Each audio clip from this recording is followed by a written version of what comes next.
নমস্কাৰ বন্ধুসকল, কি খবৰ? ভালনে? আপোনালোকৰ বাবে কিছুমান ভিডিঅ' লৈ আহিছোঁ। আপোনালোকে সম্পূৰ্ণকৈ চাওক, ভাল লাগিব। আপোনালোকে চাই আছে আছামৰ ল'ৰা।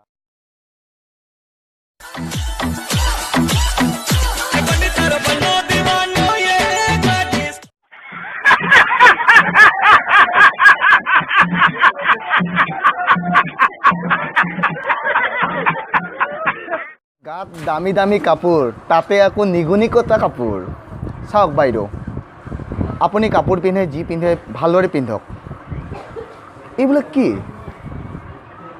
নাভি দেখুৱাই মানুহ কি কয় লাইক এটা কমেণ্টৰ বাবে আপুনি তেনেকুৱা পিন্ধিছে কাপোৰ। পিন্ধক আপুনি কাপোৰ পিন্ধক, আপুনি ভালদৰে পিন্ধক। কিয় তেনেকুৱা কৰিছে আপুনি? নিজকে ছোৱালী এজনীকে নিজৰ সতীত্ব ৰক্ষা কৰিব নোৱাৰে নেকি?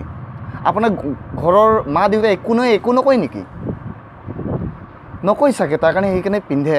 এতিয়া পিন্ধক, আপুনি যি কৰক। তেনেকুৱা আপুনি একদম পেট দেখাই বা নাভি দেখাই পেলাই তেনেকুৱা নকৰিব।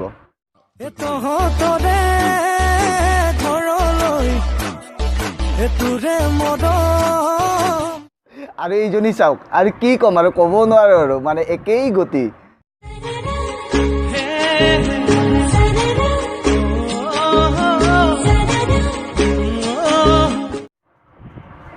আপুনি ভাং খাইছে? খাওক, পূৰা হাঁহি উঠিব দেই ক'লোঁ। তথাপি ক'লে আপুনি ভাং খাইছে, খাওক, যি কৰক কৰক, মদ খাই যি কৰক কৰক, কিন্তু কেমেৰা আগত নহয়। আপোনাৰ মা দেউতা বা কোনোবা ৰিলেটিভ কোনেও আপোনাক নকয় নেকি? তেনে নকৰিব। কিয় তেনেকুৱা কৰিছে?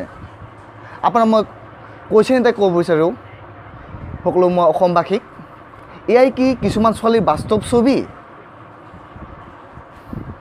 হাঁহি উঠে দেই, কি ক'ব। যদি ভিডিঅ'টো ভাল লাগিছে লাইক কৰিব, কমেণ্ট কৰিব, ছাবস্ক্ৰাইব কৰিব। আজিলৈ